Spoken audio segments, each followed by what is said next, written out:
How Namibia turned the tables on Sri Lanka.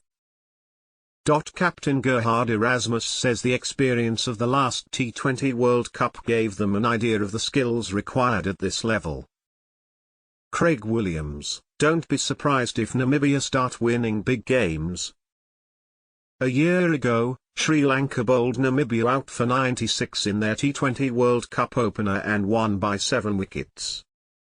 Not even 365 days have passed, but, as Gerhard Erasmus put it, the tables have been turned.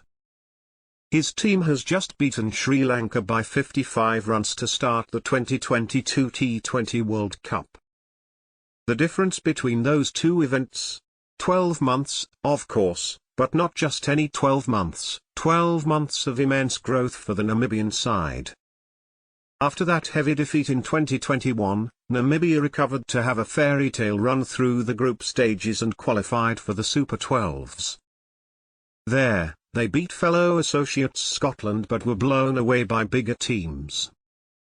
They lost to Afghanistan, Pakistan and New Zealand by margins of 45 runs or more and to India by 9 wickets, and lessons were learned.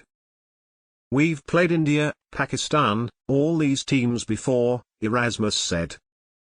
We've seen it, we've tasted it and we've sort of closed that gap by becoming one step closer to them and getting the physical feel of what it's like. The experiences we had from last year's World Cup really gave us a good idea of what type of skill we need to have to be able to compete at this high level. The speed of the ball is more, the quality of the skills and the percentage of execution that guys are playing at is higher. It didn't always look that way though. Namibia were 35 for 3 inside 5 overs and 93 for 6 in the 15th before showing some of the progress they have made. Jan Frylink and JJ Smith took advantage of a Sri Lankan attack that went with slow, short deliveries at the death and gave Namibia what Erasmus thought was an above-par total. The experiences we had from last year's World Cup really gave us a good idea of what type of skill we need to have to be able to compete at this high level. The speed of the ball is more, the quality of the skills and the percentage of execution that guys are playing at is higher. We got some power play boundaries today which were scored behind square. We were much more comfortable playing mystery spin, Mahesh Theeksana, and, Wainendu, Hasaranga towards the middle and towards the latter end, bludgeoning the ball a bit harder. Those types of skills, we've had to put together over the last 12 months. In this time, Namibia have had several opportunities to test themselves.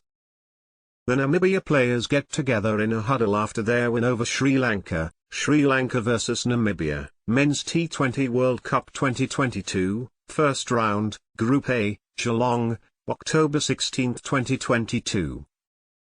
We worked on synthetic wickets, AstroTurf and cement wickets, at home and we trained for the short ball since we know the bounce is a bit more in Australia, their batter Jan-Nicole Lofty-Eaton said. Apart from attempting to mimic Australia as much as possible, they also roped in, as bowling consultant, an adopted Australian, Morn Morkel, the brother of their assistant coach Albie and someone who knows more about the short ball than most.